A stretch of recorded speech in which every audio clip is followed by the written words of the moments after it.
وإذا وقع القول عليهم أخرجنا لهم دابة من الأرض تكلمهم أن الناس كانوا بآياتنا لا يوقنون ويوم نحشر من كل أمة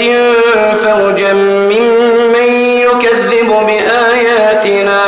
فهم يوزعون حتى إذا جاءوا قال أكذبتم بآياتي ولم تحيطوا بها علما أم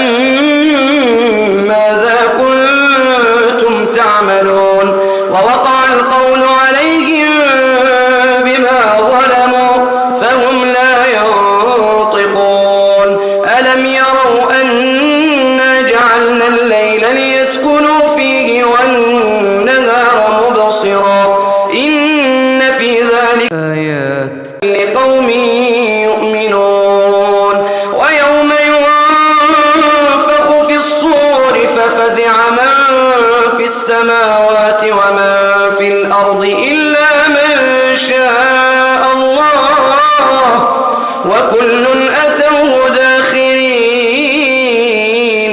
وترى الجبال تحسبها جامدة وهي تمر مر السحاب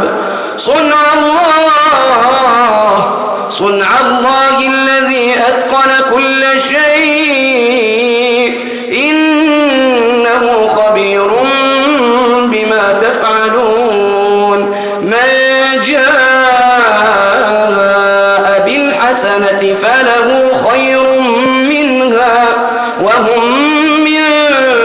فزع يومئذ آمنون ومن جاء بالسيئة فكبت وجوههم في النار هل تجزون إلا ما كنتم تعملون إنما أمرت أن أعبد رب هذه البلدة الذي حرمها وله كل شيء وأمرت أن أكون من المسلمين وأن أتلو القرآن